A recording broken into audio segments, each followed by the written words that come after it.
On June 29, 2013, 35-year-old Larry Wells woke up at 3 a.m., slipping out of his bed quietly so he wouldn't wake up his wife.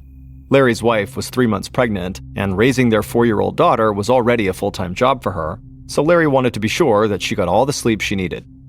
After climbing out of bed, Larry slipped into his work clothes that he had laid out the night before, and then he tiptoed through the house out to his car.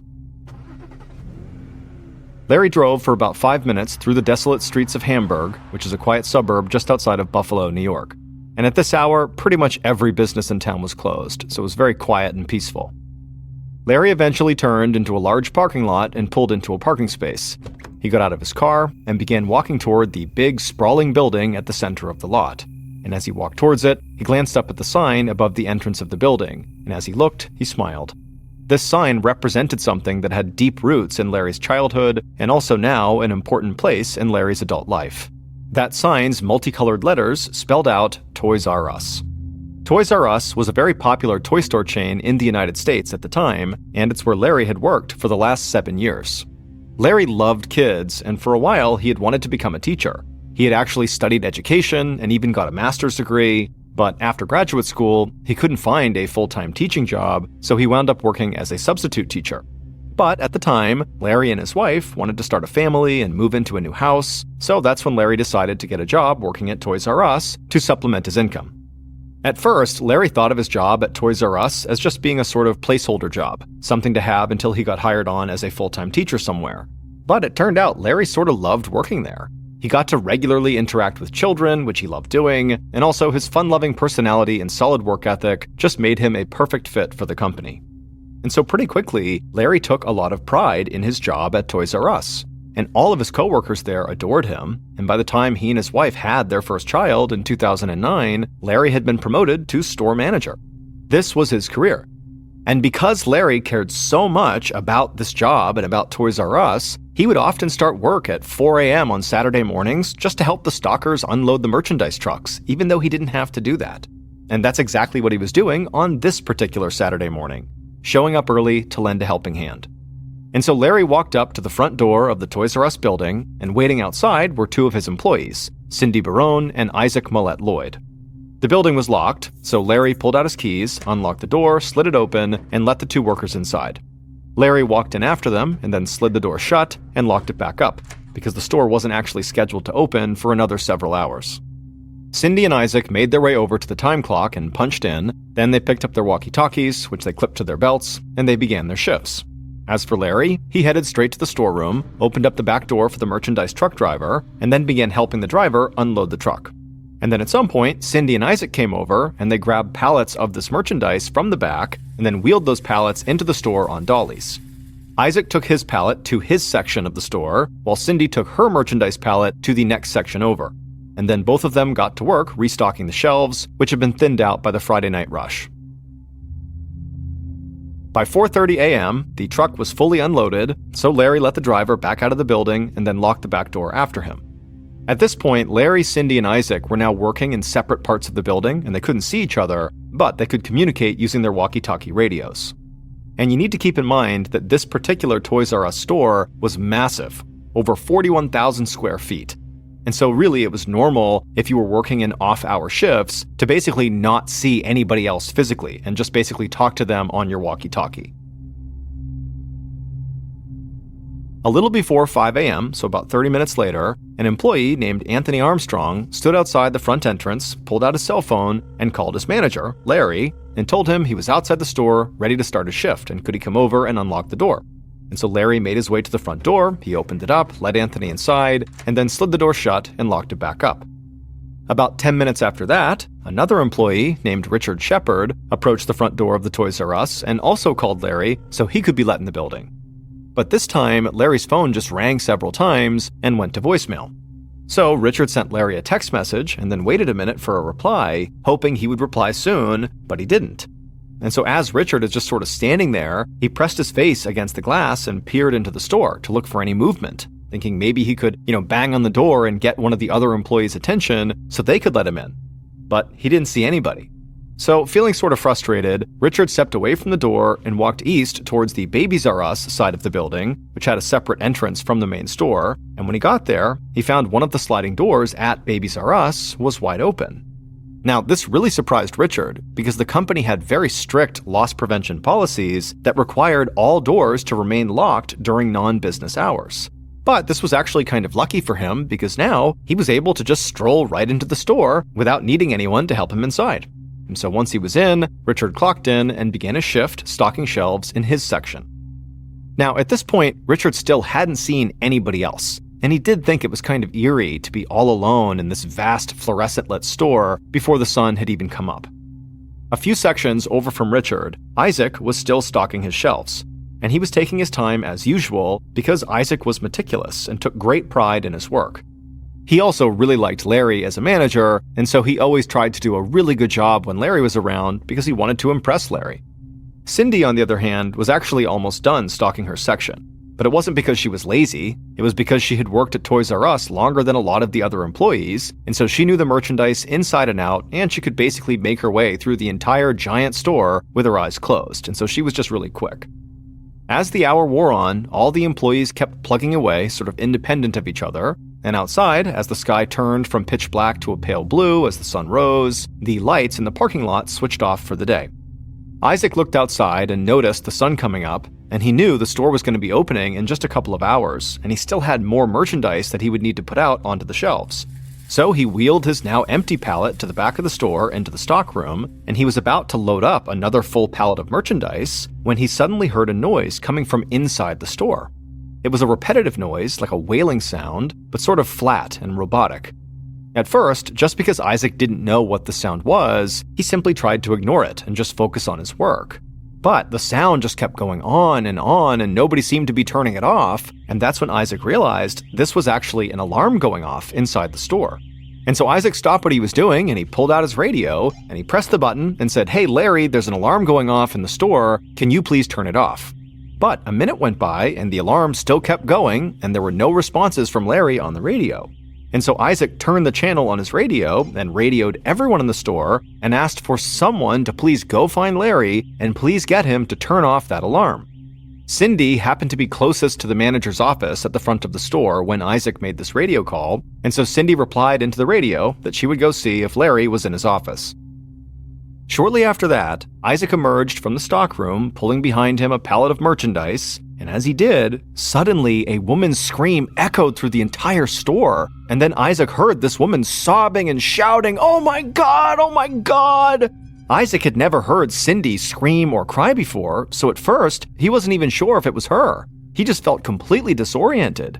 And then Isaac saw his coworker Anthony rushing towards the manager's office, and so Isaac followed behind. Outside the office, both men saw Cindy crying and shaking, and in between sobs, she said she needed to call 911, and then she rushed past them, picked up a phone from one of the checkout lanes, and dialed.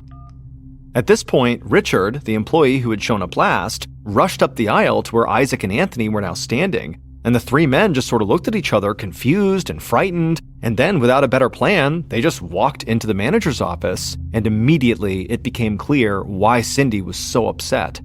Their manager, Larry, was slumped over in his chair, bleeding profusely from a hole in his chest. Isaac reflexively called out to Larry, but Larry didn't respond. The only sound in the office was a loud pulsing screech from the phone receiver, which had been left off the hook. And so the three men just turned and ran out of the office over to Cindy, who by this point was on the phone with 911, totally hysterical, screaming into the phone that their manager had been shot and she wasn't sure if he was alive or dead.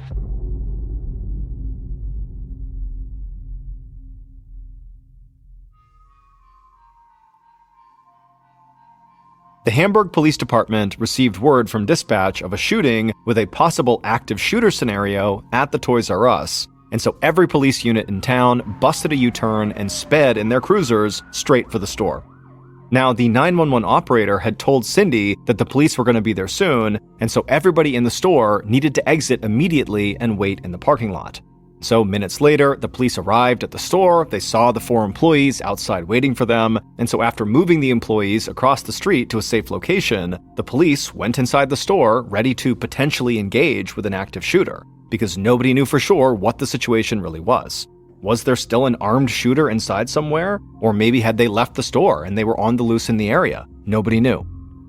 Detective Sergeant Scott Cascino was still at home and barely awake when he got the call about the shooting, and he found himself feeling totally confused and wondering if he had even heard correctly. Like, the idea that there was a shooting inside of a Toys R Us at 6 a.m. on a Saturday morning in Hamburg, of all places, just seemed impossible. Cascino was a veteran detective who knew that the town of Hamburg had very little violent crime. So as he quickly got dressed and hopped into his police-issued vehicle and drove to the Toys R Us, he really didn't know what to expect. When Cascino arrived at Toys R Us and parked his car in the lot, he watched as the other police officers who had already arrived began carefully advancing towards the building with their guns drawn. Those officers would slowly make their way through the store looking for anybody, but finding no one, before finally getting to the manager's office, where they went inside and they saw what Cindy had seen. Larry, all alone inside, slumped over in his chair. The police called out Larry's name several times, but he was unresponsive. One of the officers walked over to him and pressed his fingers into Larry's wrist, and he turned to his colleagues and signaled that Larry did still have a pulse. But the officers saw all the blood on the floor and they could barely hear Larry's breathing, and so they agreed they basically had no time to waste here in getting this man medical attention. And so the officers just grabbed Larry by the shoulders and dragged him out of his office, through the store, and out the front door, right to a waiting ambulance. 2 EMTs lifted Larry onto a gurney, they strapped him down, and then placed him into the back of the ambulance, and then the EMTs hopped in with him, closed the doors, and the ambulance sped off towards the hospital. And as that ambulance sped across town, the EMTs in the back worked on Larry, trying to compress the wound in his chest and get the bleeding to stop. The EMTs noticed that in addition to the huge hole in Larry's chest, there was another wound in his shoulder, but comparatively speaking, it was not nearly as big of a deal as the chest wound. And then as the EMTs continued doing their work, they realized, these wounds were not gunshot wounds, they were knife wounds. Larry had been stabbed. However, despite all the efforts made by these EMTs to try to save Larry, he would unfortunately pass away from his wounds when they were only about halfway to the hospital. Back at the Toys R Us, police had set up a perimeter around the property, and then the SWAT team arrived.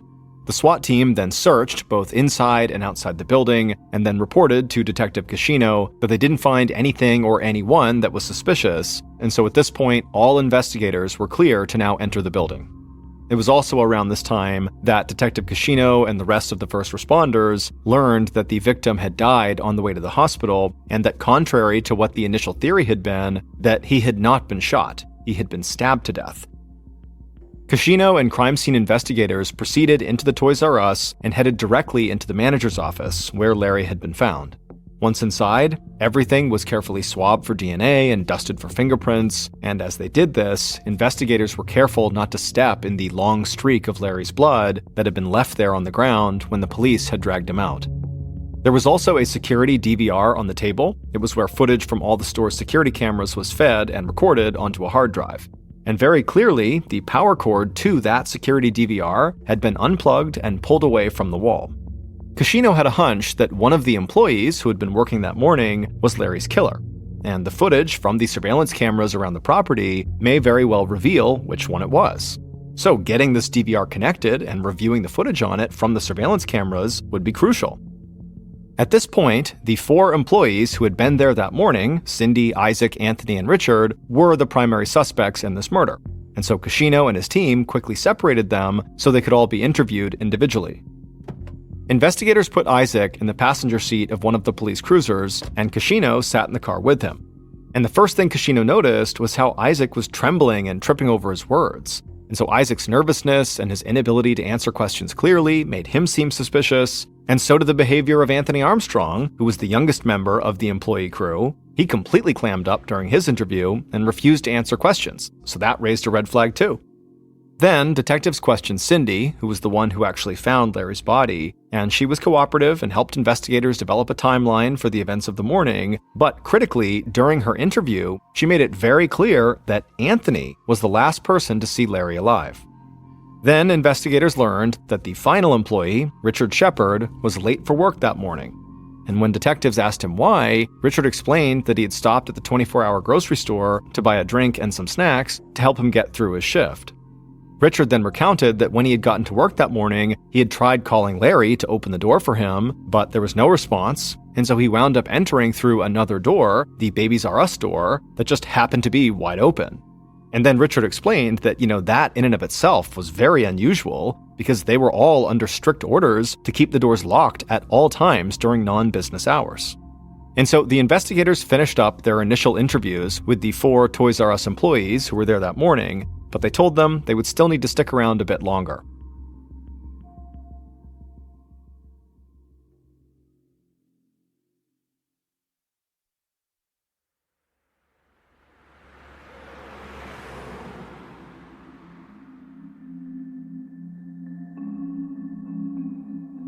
At about noon, the Toys R Us regional manager of loss prevention for the area, Bernie Grusha, came out to the store. Toys R Us corporate had contacted him and sent him out here to try to be as helpful as possible with the investigation. Kashino saw Grusha arrive, walked over and introduced himself, and then a few minutes later asked Grusha to come into the manager's office to try to help the investigators view the store's security footage. Once inside the office, Grusha just plugged the DVR back into the wall and then got the system up and running.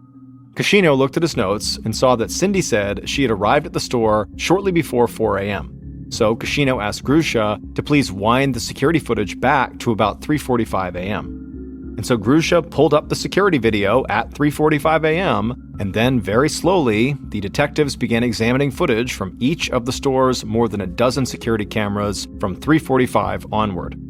And as they did this, Kashino, who was right nearby, pulled out his notebook and began writing down the exact time at which he saw the employees show up at work on this video, and then he compared the security footage timestamp to the timelines that each of the employees had given him.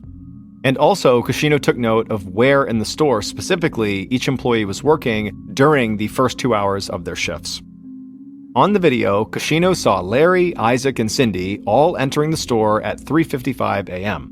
And then a few minutes later, Larry could be seen in the back of the store, letting that truck driver inside the building so they could offload merchandise. And then, at exactly 4:24 a.m., Kashino noticed some movement from the camera inside of the Babies R Us department that was pointed toward the front door of the building. And so Kashino asked Grusha to please bring that specific video into full frame. And once that video was maximized, the investigators saw a dark figure standing right outside the front door to Babies R Us for about 30 seconds. This figure appeared to struggle with the lock before the door suddenly opened and they walked inside and disappeared somewhere inside the store.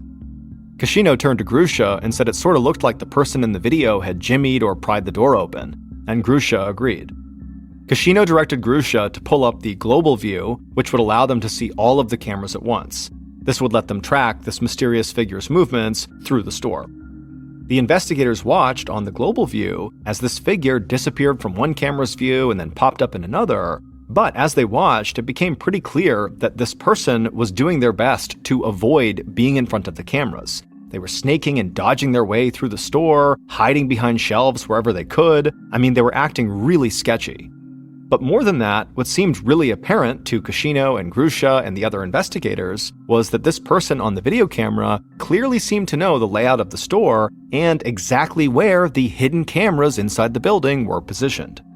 At one point, when the intruder walked across one of the camera's field of vision and was relatively easy to see, Kashino asked Grusha to pause the camera and zoom in on this person to get a better look. And as soon as Grusha did this, it was clear to investigators that this person was trying very hard to disguise their identity. The figure had this dark thing wrapped around their face like a scarf. They had all dark clothing on, including dark sweatpants with lettering down the left pant leg, and they were wearing a two-toned baseball cap. But by far the most chilling thing about this figure was what they appeared to be holding in their right hand. It looked very much like they were carrying a large knife. But despite all this, the security video was grainy and low resolution, especially zoomed in, so nobody in the room could make out any of the figure's facial features. The investigators couldn't even make out if this was a man or a woman, and it was also impossible to tell what the lettering on the side of their sweatpants said. And so eventually, Grusha zoomed back out and resumed playing the footage, and everyone in the room watched as this mysterious figure made their way to the front of the store. They moved along the front wall, and then at exactly 4:32 a.m., the figure entered the manager's office. And shortly after that, the security video cut out. And so the running assumption amongst the investigators was that, this intruder must have pulled the plug on the DVR, and that's why it cut. Kashino asked Grusha to rewind the surveillance footage and play it back from the point that figure entered the store. They cycled through the video again, and then once more, slowing it down and zooming in on the intruder again. And eventually, it dawned on one of the investigators that the two-tone baseball cap the figure was seen wearing in the footage looked an awful lot like the Florida Gators hat that had been left behind on the floor inside of the office. And so this confirmed for detectives that that hat they had found had very likely been worn by the killer, and it was, along with this surveillance footage, possibly the most valuable piece of evidence that they had. Once they were finished viewing the surveillance footage, Kashino unplugged the power cord and then carefully bagged it into evidence, because he now knew that the killer had very likely yanked it from the wall. Then Kashino handed off the power cord, along with that hat they had found, to crime scene technicians, who prepared these items to be transported back to the crime lab to be swabbed for DNA. 2 days after Larry's murder, the whole community of Hamburg was still frightened because the killer had not been caught. But by this time, the yellow police tape had been pulled from the perimeter of the Toys R Us, and the store was now open for business and crowded with customers. Police also released the surveillance video and images of the baseball cap to the news media on the off chance that somebody in the area might recognize the killer's walk or maybe the clothing they were wearing. Meanwhile, back at the crime lab, technicians had swabbed the DVR power cord and the Florida Gators baseball cap, and they were able to develop what they believed was the killer's DNA profile.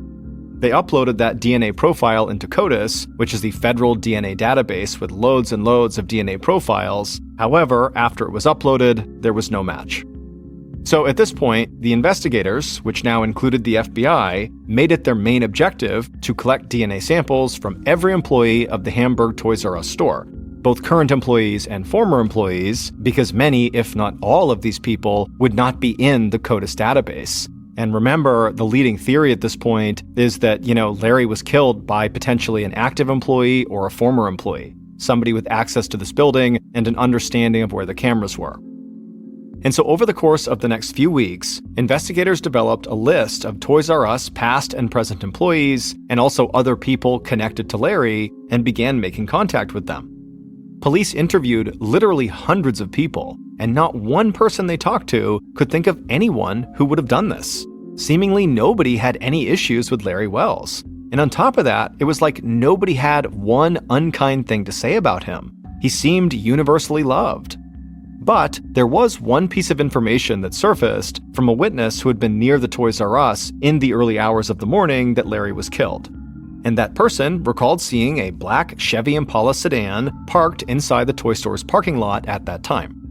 Now, this Toys R Us, despite having loads of cameras, did not have any dedicated exterior cameras, so there were no images of this vehicle, and this witness did not get a license plate number for the car. Police also could not immediately trace a black Chevy Impala to any of the Toys R Us employees. And so, while some members of the investigative team searched for this car without much to go on, others continued to track down and collect DNA swabs from current and former employees of the Hamburg Toys R Us, and they ended up with a total of 47 DNA samples. It would take several weeks for each DNA profile to be processed by the crime lab, but finally, in mid-August, a month and a half after Larry's murder, the results from all 47 DNA tests came in. And none were a match, meaning not one of those current or former employees had a DNA profile that matched the DNA profile from the hat and the power cord found inside of the crime scene. Detective Kashino and his team were frankly shocked. They expected there to be a match here, but now they just felt lost. It was like months of work had gotten them nowhere. And so once again, they turned to the FBI for help, and they asked the Bureau to draw up a psychological and personality profile of the killer. And so the FBI created that profile and then began reviewing recent arrests in the upstate New York area, and they would find one person who matched their profile almost exactly. The man's name was Patrick Walden, and he had recently been arrested in a neighboring town, and he had just been released from jail. And Cascino soon learned that the vehicle Patrick was driving when he was arrested was registered to his girlfriend's mother, who happened to be an employee at the Hamburg Toys R Us where Larry Wells was killed. And perhaps even more importantly, Cascino discovered that when police searched that vehicle at the time of Patrick's arrest, inside of the car, they found a very long knife.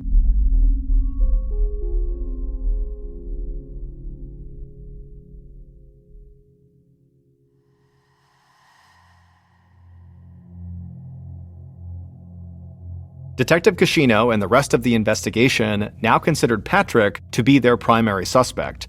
He had a connection to the Toys R Us through his girlfriend's mother, he'd been in possession of a weapon that was at least similar to the one used to kill Larry, and he fit the FBI's profile of the killer. So Cascino quickly secured a warrant to put around-the-clock surveillance on Patrick. And on an afternoon, not long after that, an undercover cop tailed Patrick as he drove through town. The undercover cop made sure to stay far enough back not to draw any attention, and he followed Patrick for several minutes, almost at a leisurely pace. Then the cop noticed Patrick's driver's side window roll down, and so sensing an opportunity here, the cop sped up a bit and leaned forward in his car to get a better look inside of Patrick's car, and he saw Patrick throw something out of the open window onto the street. Now, the cop had no idea what it was, but there was no way he was going to miss this opportunity. And so instead of continuing to trail Patrick, the cop pulled over to the side of the road, he got out, he walked into the middle of the road, being careful of oncoming traffic, and he began looking at the ground for whatever it was Patrick threw, and he couldn't believe his luck, because right there in the middle of the road was a still smoldering cigarette butt, something Patrick had just been smoking. And so it would definitely have a sample of Patrick's DNA on it. And so the undercover cop slipped on a pair of gloves, he crouched down, picked up the butt, carefully extinguished it, dropped it into an evidence bag, and headed back to his vehicle. The cigarette butt was sent to the crime lab for processing, and Detective Cascino and his team thought that was going to be a huge break in the case. But as with all the other DNA samples police had collected to that point, Cascino knew it would still take weeks before test results came back. And during that time, the local news started running stories about how the investigation still hadn't caught the killer, and about how people in the community were tense, feeling as though anyone among them could be the killer. And on top of that, Larry's widow was now more than 5 months pregnant with the couple's second daughter, who would be born without a father. And Larry's widow and the rest of Larry's family feared that the investigation was really losing momentum. And so Cascino was feeling a ton of pressure to crack this case. So while he and his team waited for DNA results on the cigarette butt, they went back to the beginning, reviewing their case files and looking for anything they might have overlooked. And it was at that point that investigators realized there was still one Toys R Us employee on their list that they actually had not obtained a DNA sample from. In fact, every time they had contacted this particular employee to request a sample, this person had an excuse as to why it wasn't a good time. They were either out of town, attending a family event, or just feeling under the weather. And the more time that passed, the more it seemed like this employee was actually deliberately trying to avoid giving their DNA sample. So detectives reached out to this person again and said, hey, we got to do this sample. But once again, the employee said, no, it was not a good time. They said they were still very distraught over everything that had happened. And so for the time being, they had gone to stay at their father's house, so they were not around to give the sample. Cascino and his team believed that they had already been patient enough with this employee, and that the employee's evasiveness was really starting to look quite suspicious. So the investigators located this employee's father's house, and they drove out there hoping to basically force this employee to give a DNA sample. And so the investigators made their way out to this house, they parked outside, got out of their vehicles, and began walking up towards the door. And as they passed by a car that was parked in the driveway, one of the investigators stopped in his tracks. He called out to the others and waved them over to the car he was next to, and then he pointed to something on the rear bumper. It was a Florida Gators bumper sticker. And remember, there was a Florida Gators hat found in the crime scene. That's where the DNA sample was being pulled from. When Cascino saw this, he felt a jolt of excitement. He felt like this could be a big break. And so he and the others walked up to the front door and they knocked, and the employee they were trying to get this DNA sample from answered, appearing very surprised to see the investigators at their father's house. But Kashino was very disarming, and he apologized for bothering them. And he said, look, I know this is not a good time, but the police department really needs to get their DNA right now just so they can eliminate them from the suspect pool. The employee nodded and said they understood, and then Kashino handed them a swab and asked them to please put it in their mouth and swab their cheek. The employee did that and handed the swab right back, and Kashino dropped it into a plastic vial and sealed it inside. The investigators thanked the employee, then they returned to their vehicles and drove back to the station. Once there, they handed over the swab to the crime lab, but they knew, just like with the Patrick Walden swab and all the others, they would have to wait weeks before this result would come back. While they waited, no major new leads developed. The only thing that came up was investigators learned that Isaac, the employee whose anxiousness had raised suspicions right after the murder, quit his job at Toys R Us, but that didn't really lead the police anywhere. Then finally, in the middle of October, DNA test results came back for Patrick Walden, who had thrown that cigarette butt out the window that the undercover had found, and also for the final Toys R Us employee that police had to go to his father's house to collect that swab for. And one of those two DNA profiles would be a match for the DNA that was found on the Florida Gators hat and the security DVR power cord. And so, more than 3 months after Larry Wells was murdered, Detective Kashino and his team now knew what happened inside the Toys R Us on that Saturday morning in June, and they knew the identity of that figure in the grainy surveillance footage.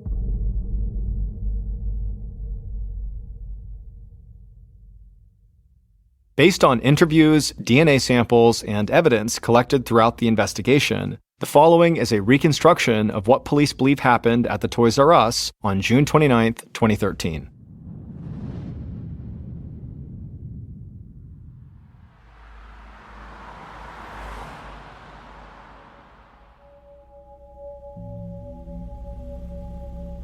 In the dark, early morning hours, the killer drove a black Chevy Impala into the Toys R Us parking lot. They parked the vehicle and then just sat there, scoping out the closed store and planning their entry. After a few minutes, the killer pulled a scarf around their face to conceal their identity. They grabbed their knife off the passenger seat and then got out of their car and walked up to the Babies R Us entrance on the side of the store. The killer walked up to the entrance and then kind of jostled at the door for about 30 seconds until they got it open, and then they went inside.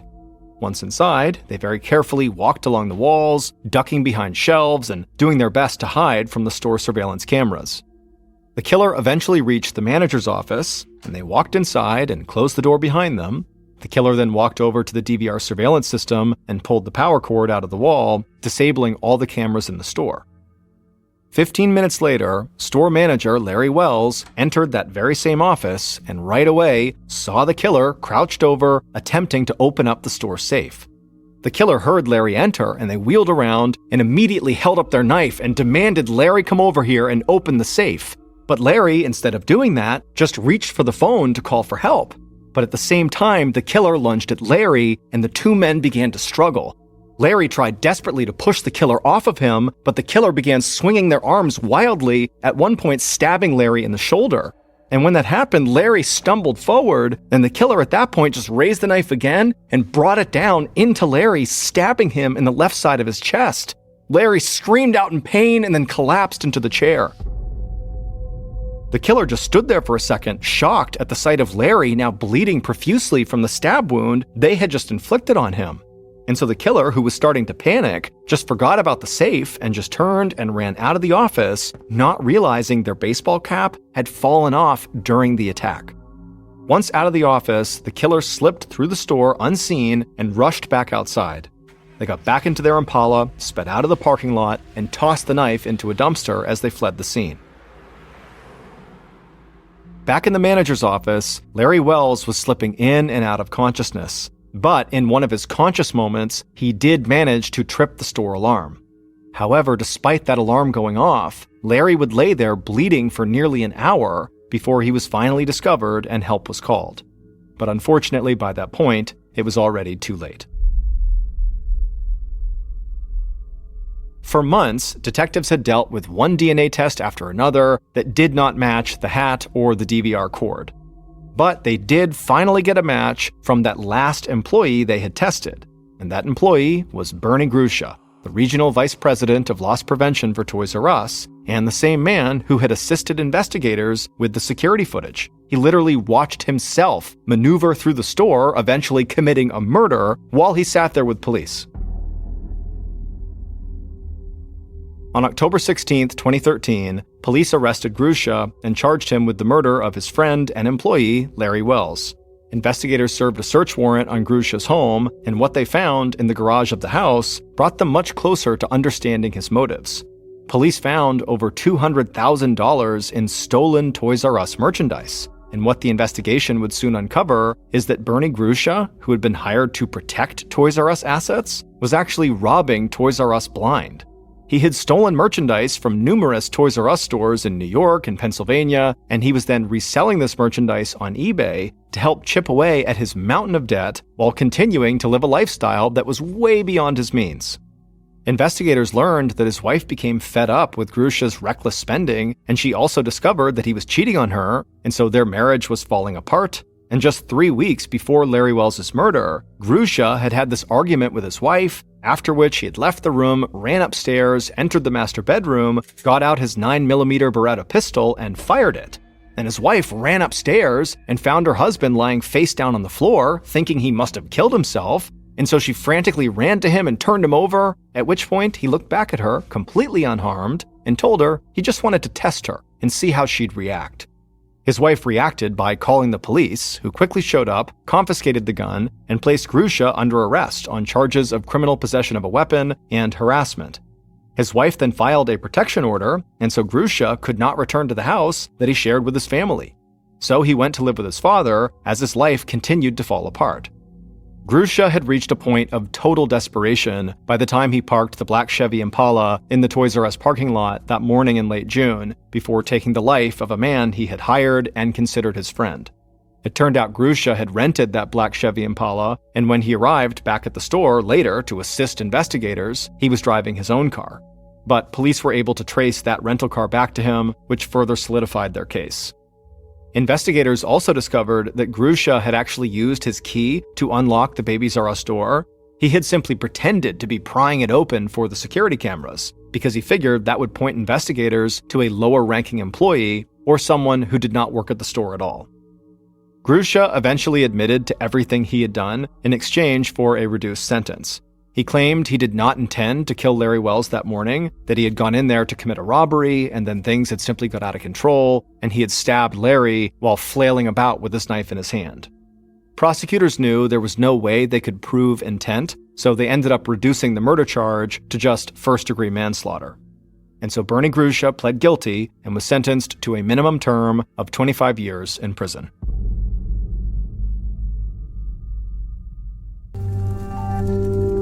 At around 8 p.m. on August 19, 1962, a 12-year-old boy named Raimundo Marfa da Silva sat near the fireplace in the main room of a shack in rural Brazil. Raimundo lived in this shack with his father Rivelino, as well as his two younger brothers, who were fast asleep in their beds inside of this main room, only a few feet away. Raimundo and his family were very, very poor. I mean, the shack was very small. It was only composed of 2 rooms, the main room he was in right now, and also the kitchen, which was connected by a single door. And they were truly like out in the middle of nowhere in Brazil. They had no electricity, basically no money. I mean, they really had almost nothing. And so that night, as Raimundo sat by the fire, just kind of quiet, there wasn't really much else to do here, his father, Rivelino, came into the room from the kitchen and he sat down next to him. And the two just sat there quietly, periodically poking at the fire with a stick and just sitting there enjoying the silence, doing their best not to wake up the 2 younger brothers. And as these 2 were sitting there, suddenly Raimundo heard a strange sound coming from the kitchen. And so he turned his attention and he looked into the dark kitchen and he saw this dark figure on all 4s quickly kind of maneuvering across the ground out of sight. And immediately Raimundo's terrified. He has no idea what this is. And so instinctively he turns to his dad, and his dad is also staring at the kitchen, wide-eyed, clearly having seen the same thing. And then before Raimundo could do anything, his dad jumped up and slammed the door shut, separating them from the kitchen, and locked it. And at that point, the 2 younger brothers, they've woken up, and all 4 of them are looking at each other like, what's going on? And Raimundo, he says to his dad, what was that? Now, it was clear that Rivellino was very unsettled by whatever this was. I mean, they didn't have pets. There was no other people inside of their shack. Like, there shouldn't be anything alive inside of the shack beyond them. So he doesn't know what it is. He's scared, but he tells his boys, it's okay. It's all right. I don't know what that is, but let's just stay here. We're safe. The door is locked. We're all here. We're safe. And so the boys, they all just kind of trusted their dad, and everybody just kind of hunkered down together and just sat there quietly, kind of waiting to see if they would hear anything else. And for a little while, they heard nothing. There were no more sounds coming from the kitchen. But eventually, Rivellino and his sons began to hear voices, and they were coming from outside the shack. And at first, they couldn't really tell what these voices were saying. They were kind of garbled. But eventually, they all began to hear the same thing. Whoever was out there, or whatever was out there, was talking about Rivellino. Specifically, they could hear that name. And what they were kind of saying is, if Rivellino comes out here, we're going to kill him. And the moment that all the boys sort of picked up the fact that somebody's out there and they're threatening to harm Rivellino, they're all like, Dad, what do we do? What do we do? And Rivellino, he's hearing this too, but he tells his boys, it's okay. I don't know what's going on out there, but clearly somebody is playing a cruel joke on us. This is a prank. This can't be real. And so Rivellino told his sons their plan is they're just going to stay put. They're in this room. They're safe. The door is locked. We are going to wait until the sun comes up, and then we'll figure out who did this, who's playing this prank on us. And so sure enough, Rivellino and his sons would stay in their room, barely sleeping, all the way until 6 a.m. when the sun began to come up again. And at that point, Rivellino told his sons to stay put, and he was going to go out there and investigate. And by this point, they had stopped hearing voices. There were no more sounds coming from the kitchen. It sort of felt like whatever that was, whoever that was, had passed. And so, the tension is gone, and the boys are like, okay, be careful out there, Dad. And so Rivellino, he walks over to the door that leads into the kitchen. He unlocks it, opens it up, and Raimundo, he's craning his neck, looking into the kitchen, but, he can't see anything moving around in there, even with the light coming in. And so Rivellino, he says, okay, boys, stay here. And then Rivellino goes out into the kitchen and shuts the door behind him. And while he's out there, Raimundo and his brothers, they're all listening anxiously, making sure their dad's not in trouble, but they just hear the sound of their dad just clearly walking around the kitchen. There's no commotion, there's nothing. And then a couple of minutes later, Rivellino comes back into the main room where the boys are, and he's got a knife in hand, but he tells them, it's okay, I got this from the kitchen, I'm just in case, there's nothing out here. I'm now going to go outside and just make sure nobody's outside the hut, okay? So again, stay put, I'll be right back. And so again, the boys, they're looking at their dad like, okay, we'll see you soon. Rivellino walked out again into the kitchen. He shut the door behind him. And then the boys heard the sound of the door that led outside open up. And then, presumably, Rivellino went outside. And that was the last time the boys ever spoke to their father. 6 months later, on March 10th, 1963, 5 men were out hunting in the wilderness not far from Raimundo's family's shack. And at some point, they came across this huge boulder. And this boulder had a big crevice in it, like a big gap in this rock. And one of the hunters happened to walk past it and looked into this crevice, and they found a skeleton. And that skeleton belonged to Rivellino, Raimundo's father. But that was not the end of the story, far from it. So on the day that Rivellino stepped out the front door and then was never heard from again, Raimundo and his brothers had been instructed by their dad to stay put while Rivellino went out looking around. But Raimundo just felt really nervous after his dad had stepped out the front door and had presumably stepped outside. So he defied his father, he opened up the door that led to the kitchen, and as soon as he did, he looked towards the door that led outside, and he saw it was wide open. And he saw his dad stepping into this huge cloud of yellow smoke. And amidst this smoke were these cylindrical objects that were floating in the air, spinning around in a circle, seemingly spitting out this smoke. And Raimundo, he had no idea what he was looking at, but he saw his dad just kind of walking into this cloud, and then the smoke got so bad, it totally obscured his dad. His dad was gone. And so Raimundo yelled out for his dad, like, Dad, where are you going? And he charged towards his father to try to stop him. He just felt like you can't go out there. But as soon as Raimundo went out into the yellow smoke, the smoke just dissipated, the cylinders disappeared, and as soon as it was all gone, his dad was gone too. Raimundo sprinted around his house, calling out for his dad, looking everywhere, but there was no sign of him. And so quickly, Raimundo and his brothers alerted authorities, and they launched this search for him, and for days they combed the area near that boulder as well, and they couldn't find Rivellino. And so eventually, they abandoned the search. And then 6 months later, his body was magically found in that crevice. To this day, nobody knows what actually happened to Rivellino and how he wound up inside of that rock crevice. Also, people have no idea what that dark figure was skittering across their kitchen floor the night before Rivellino went missing, or who those voices were threatening to kill Rivellino, or the objects that Raimundo apparently saw floating in the sky spitting out yellow smoke. Nobody has any idea what any of that stuff is.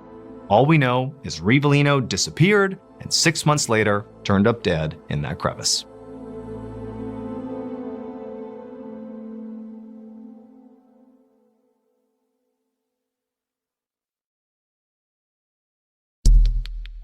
Our next story is called the Bennington Triangle.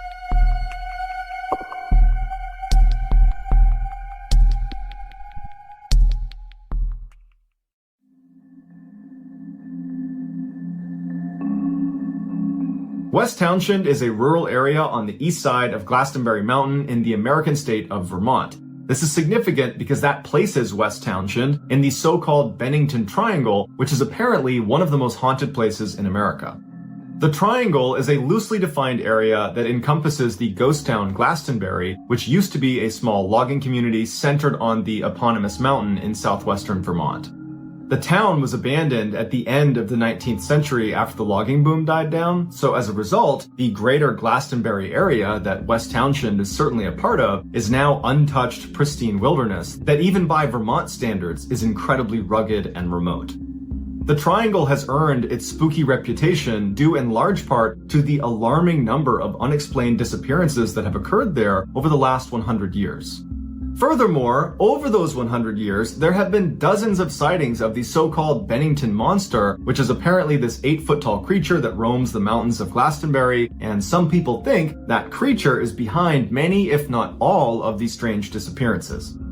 On November 23, 1943, 37-year-old Carl Herrick and his cousin Henry decided to go to West Townshend to do some deer hunting. At some point during their hunt, the pair got separated, and Henry spent some time yelling for Carl and looking around for him, but he couldn't find him, and so he assumed he must have gone back to their camp. But when Henry got back to camp, it was empty. And Henry waited around for a little while for Carl, but he had this sinking feeling that something was wrong, and so relatively quickly, he left to get police.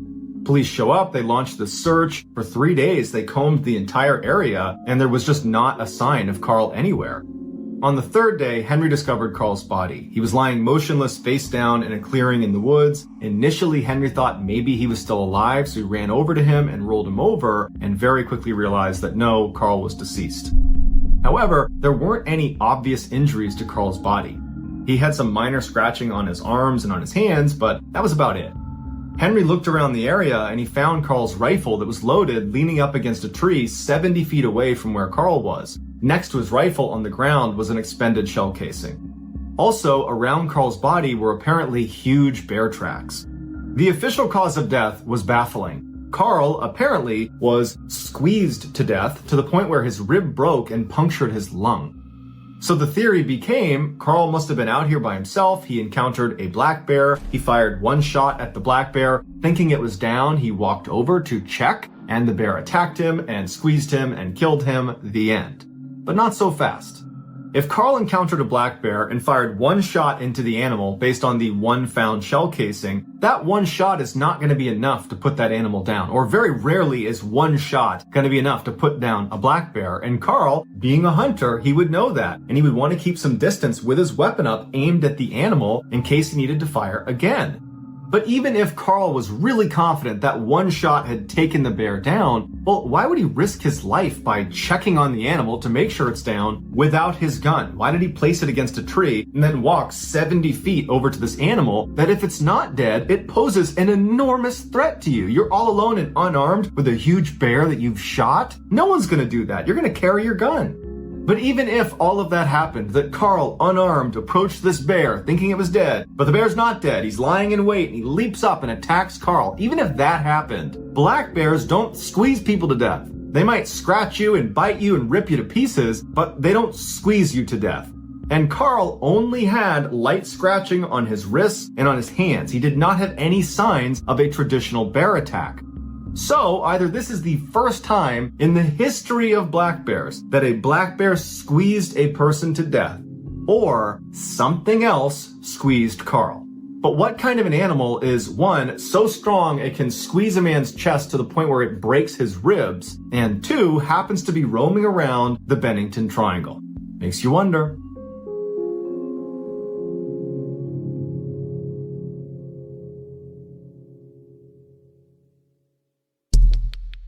The next and final story of today's episode is called Incommunicado.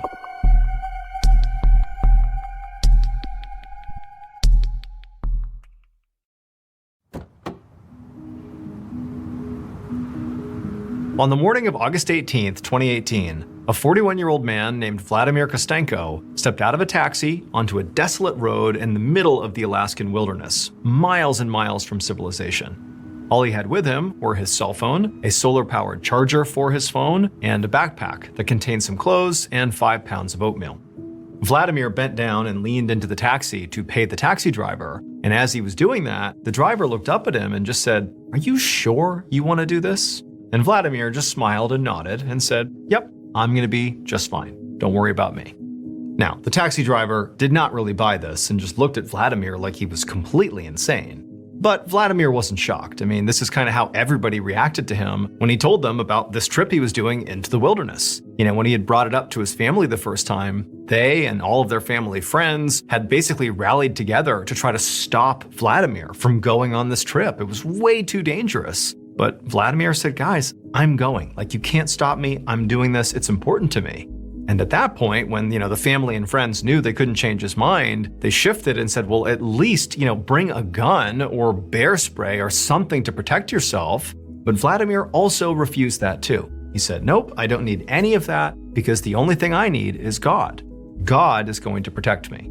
So Vladimir was extremely religious. He actually had left his home country, Russia, when he was in his early 20s because he was being persecuted for his Christian beliefs. And so now, in the United States, he lived out in Washington state and basically lived his life like a monk. I mean, he spent the majority of his time, basically praying and meditating and reading religious books, and he would often go on these multi-day long fasts. He did work part-time as a mechanic, but he rarely charged his clients when he did work. And then even when he did charge them, he was working so few hours that the money he was making was totally unsubstantial. But again, the way Vladimir looked at this is he didn't need money because ultimately God would take care of him.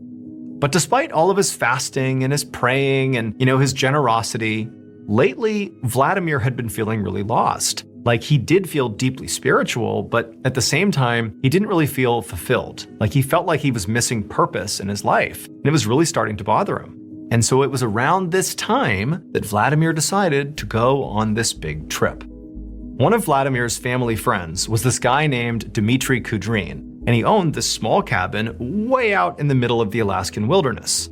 Now, Dmitry didn't use this cabin very much, but he kept it in great shape. It was fully furnished, there was a wood-burning stove inside, and the pantry was stocked with 3 years' supply of food.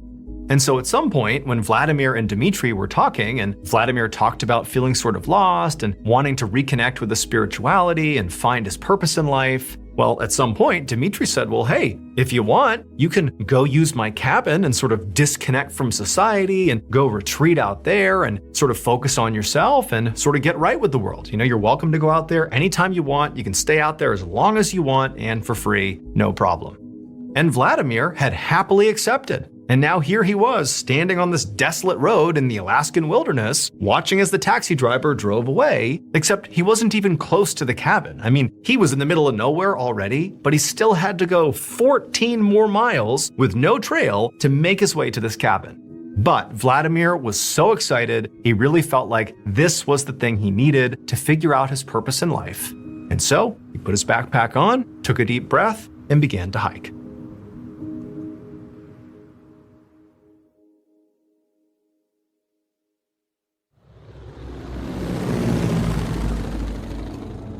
Three months later, on November 3rd of 2018, Dmitry, Vladimir's friend who owned this cabin, found himself in his plane flying over the area roughly where his cabin was. And Dmitry was feeling very concerned.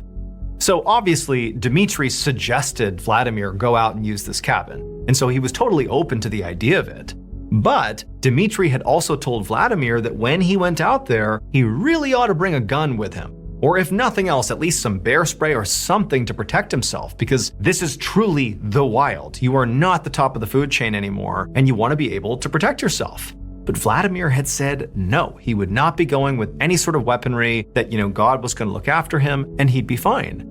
And Dmitry's like, that's a bad plan, but he just could not convince Vladimir to change his mind. And so ultimately, Dmitry sort of regretted even suggesting this idea because he didn't expect Vladimir to go unarmed. But he felt like, it's already in motion. And so he told Vladimir, okay, fine, do your thing, but when you're out there, I need you to communicate with me regularly so I know you're okay. And Vladimir promised he would. And at first, that is exactly what happened. Vladimir, made the 14-mile hike from where he was dropped by the taxi. He got to the cabin, he got all set up. And then just about every other day or every few days, he would hike up this nearby mountain where there was cell phone service, and he would update Dmitry.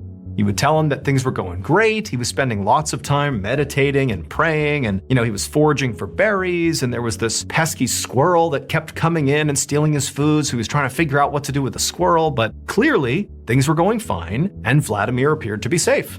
However, after 6 weeks of Vladimir being at this cabin, those pretty regular updates just abruptly stopped. Now, at first, Dmitry kind of chalked it up as like, well, I've been talking to him for weeks. There didn't appear to be any, burgeoning crises or anything going on in his life that might warrant some concern. He's a capable guy, maybe because it's the Alaskan winter and Alaskan winters are notoriously dark. There's not a lot of sunlight. Maybe his solar-powered charger isn't working. He can't get enough sunlight, so he can't charge his phone. And so maybe that's what it is. He just can't contact me because his phone doesn't turn on. Basically, Dmitry was coming up with these sort of rationales for why he wasn't hearing from his friend. But as the days went on and Dmitry still didn't hear from Vladimir, he couldn't help but start to feel like something's wrong here. And so finally, in early November, when Dmitry still had not heard from Vladimir, it's been about a month since those text messages stopped, Dmitry decided to get into his plane and fly out over the area where this cabin was and literally look down and see if his friend was down there in the cabin.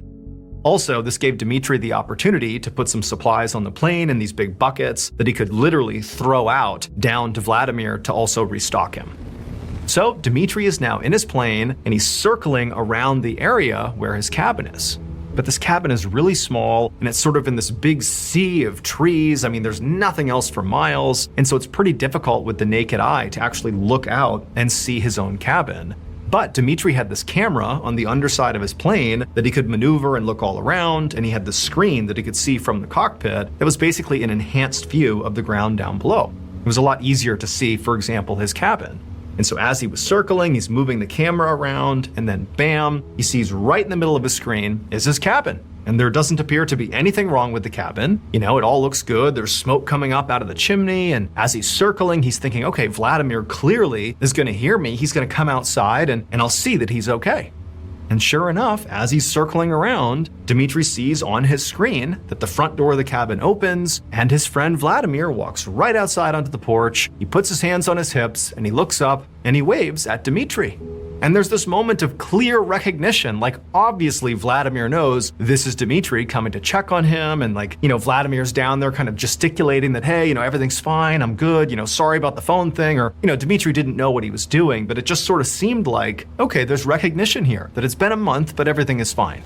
And so Dmitry got down nice and low and continued to circle, and on one of his passes over the cabin, he pulled a lever, dropped the supplies, those buckets of supplies, they landed down below, and then as Dmitry continued to circle, he watched on the camera as Vladimir walked up and put his hands on the supplies and waved again to Dmitry, sort of signaling, thank you for the supplies. And at that point, Dmitry's thinking, okay, Vladimir's just fine, everything's good, I can go home. And so that's what he did.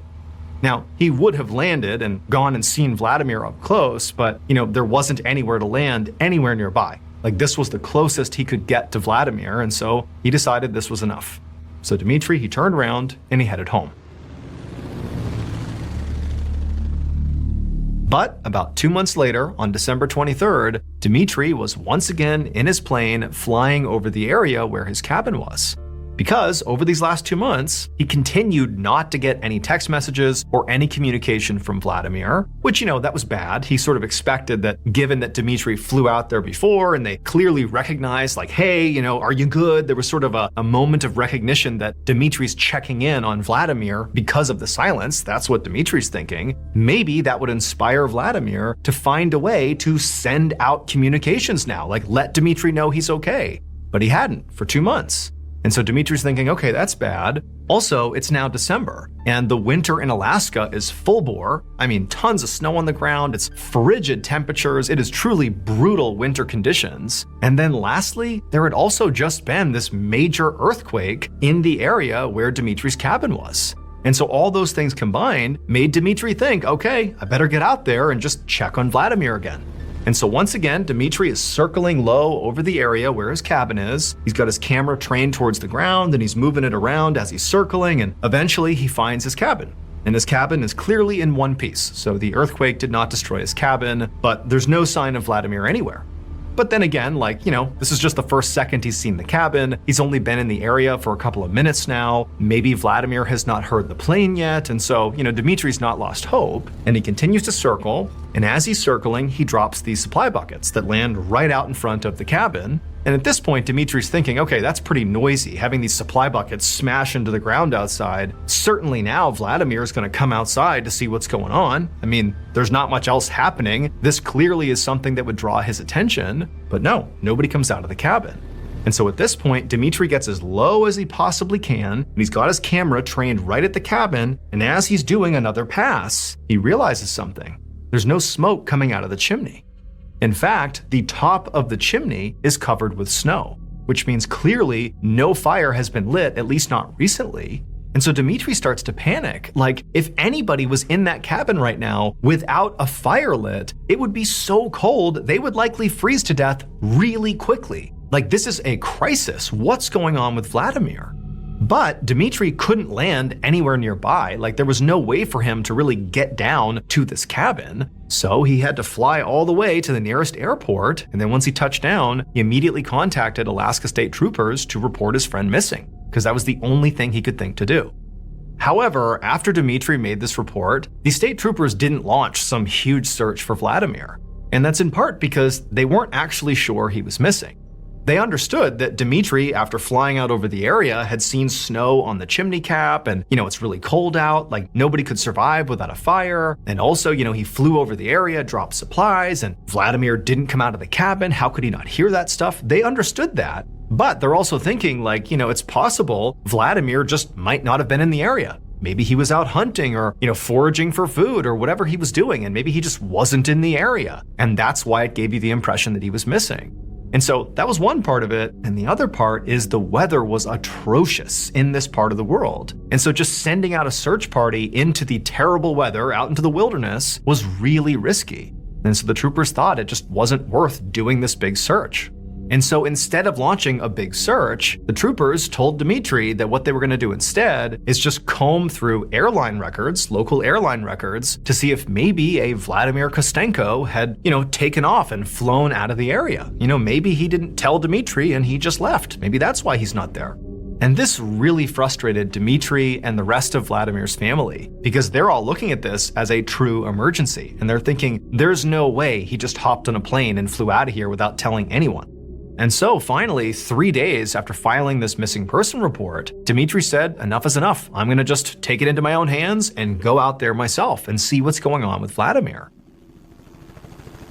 So he chartered a private helicopter and he flew out to the cabin. And when he got there, he gets off the helicopter and he just scans the property. And he sees, this little cabin, and there's, firewood outside stacked up with snow all over it. There's loads of snow on the cabin, and there's snow kind of drifted up on the front door, making it seem like nobody's come in or out of this cabin for some time. And, Dmitry, he's looking around for Vladimir, but there's no sign of life anywhere. Dmitry calls out for Vladimir, but there's no response.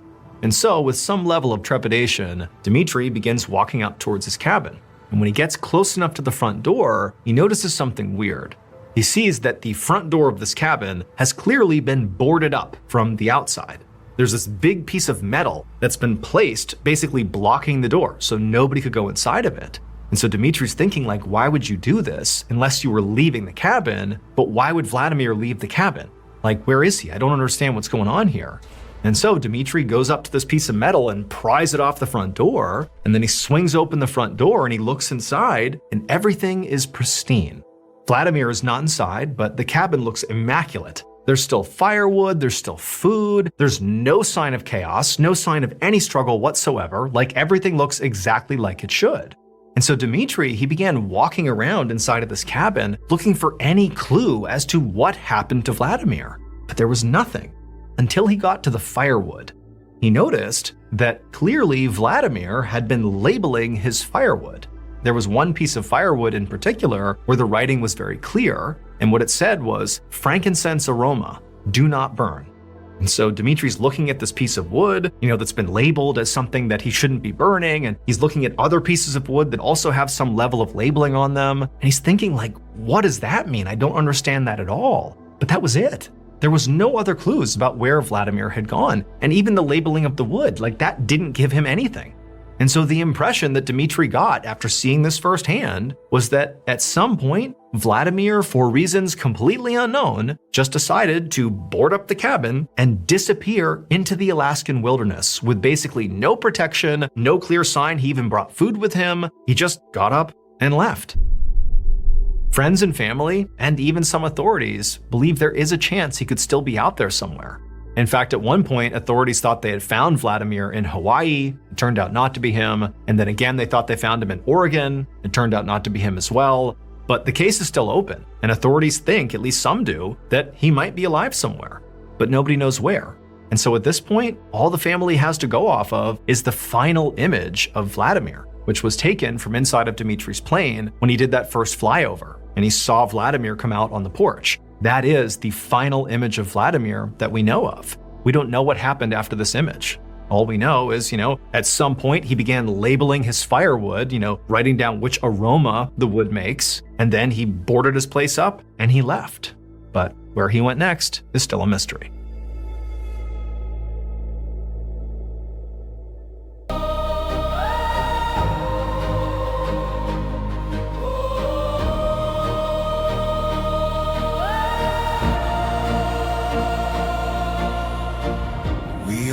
Silent architects, building dreams the world neglects.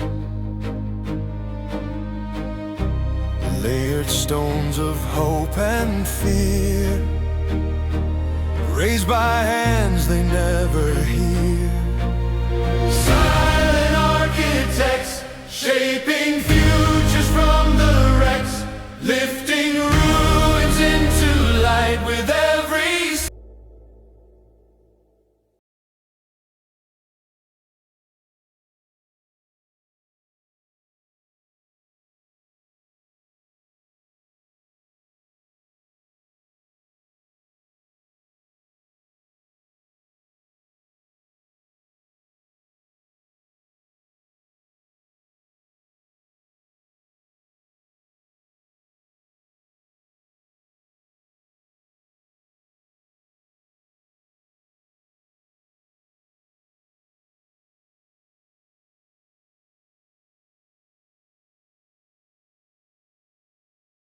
Audio editing and post-produced by Whit Lacasio, Jordan Stidham, and Cole Lacasio. Mixed and mastered by Brendan Kane. Production coordination by Samantha Collins. Production support by Antonio Manata and Delana Corley. Artwork by Jessica Clogston-Kiner. Theme song called Something Wicked by Ross Bugden. Thank you for listening to the Mr. Ballin podcast. If you enjoyed today's story and you want to hear more like it, go ahead and check out our YouTube channel, just called Mr. Ballin, where we have hundreds more stories, a lot like this one, but most of them are not available on this podcast. They are only available on that YouTube channel, which again